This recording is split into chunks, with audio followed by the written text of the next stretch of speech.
Hello guys, my name is Anna and I'm from Ukraine, and I vlog daily from my country to keep you updated on the real-life situation in my country during this awful war with Russia.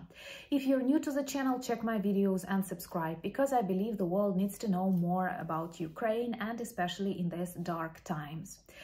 And typically I'm subjective because these are vlogs, and today I will confess that I'm a little bit anxious and worried, because in our Ukrainian media we receive lots of headlines describing the situation in China, that China is getting ready for war and China is getting ready to support Russia, and this might be a very bad moment for us Ukrainians and for the rest of the world.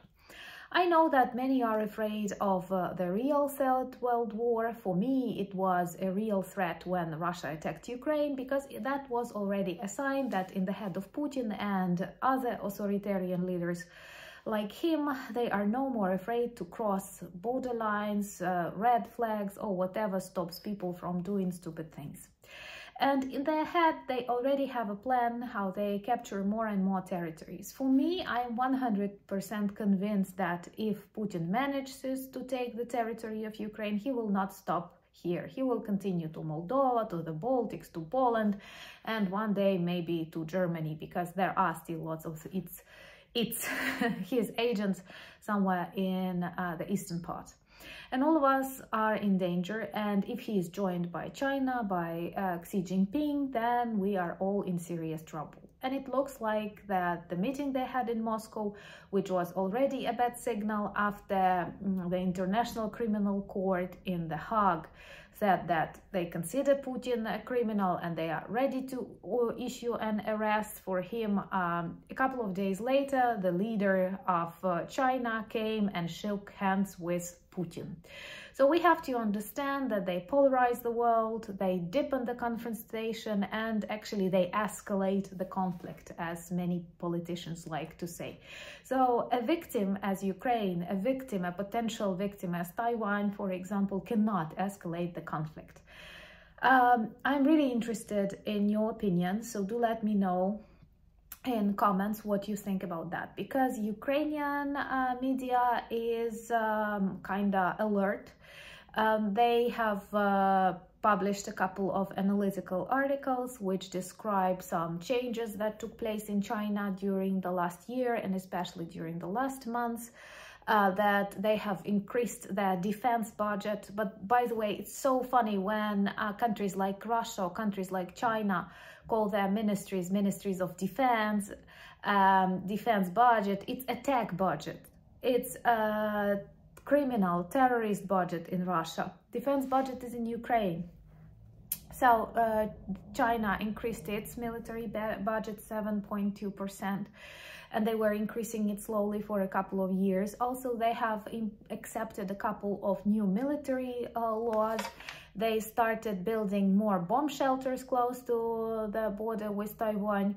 Also, they created offices of mobilization, and Xi Jinping had a couple of meetings with the deputies and other political representatives in China, where he spoke about various things like China has to be less dependent on import, China has to protect itself just as Russia protects itself from Ukraine, and also they started creating blacklists of activists and political leaders in Taiwan, something similar that Russians did, and actually they had a plan what people they are going to arrest and execute almost in every Ukrainian city. And for example, if it really happened, if they would manage to capture my city, I am sure I would be on that list.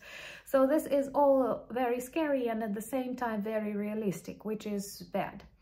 So in his speeches, the president of China, of course, depicts the United States of America as the enemy, the need for the Chinese motherland to unite with all of its peoples, to the need to rejuvenate the nation. And we all understand that behind this sentences actually states the idea of occupation of free Taiwan. And no dependence on import, more money on defense and various ideological movements. And that is a bad sign, which can mean that China is ready to break the rules and to start doing bad things to Taiwan, maybe to Hong Kong, And we cannot stay indifferent to these things, because Crimea, situation in Crimea, annexation of Crimea actually demonstrated to us that if leaders do not react, criminals and terrorists like Putin continue committing crimes. In Ukraine, we have one proverb that I very often repeat in my videos, and I consider it very smart, that unpunished evil grows. And we see that with no troops, I mean NATO troops, for example, is in Ukraine, with no real threat to Putin. We are not allowed to target Russian military objects. We have given up our nuclear weapons and did not receive anything in return, and nothing happened. So Putin continues doing what he wants. He realizes that the reaction is not aggressive enough. And his friends, dictators like Xi Jinping, see that, and they decide to do the things they want. So once again, Churchill turns out to be right, that if you choose between war and humiliation, and if you choose humiliation, you will have both humiliation and war. Also, there were a part of reports that China issued, and the speaker of the Minister of Defense said that they are going to deepen their relationships with Russia, and they are going to support Russia in its desire for justice. Like Bucha and Irpin and Mariupol are symbols of Russian justice, actually. And it is all really awful, because if China will start supplying Russia with weapons, we are in great trouble. And I feel worried about that. Of course, I'm an optimist, and I'm always trying to imagine that something bad can happen to both of these dictators. But honestly, sanctions did not stop Russian military industry. They've managed to make the industry more military oriented. They have 140 million of people that they are ready to sacrifice. So their mobilization resources are actually huge in comparison to Ukraine. We are a smaller country, like much smaller country. You can look at those memes that describe Ukraine and the size of Russia, the largest country in the world. And if they unite with China, our allies will have lots of problems to solve, and this can actually lead to the Third World War, where of course it is really obvious who is bad and who is good.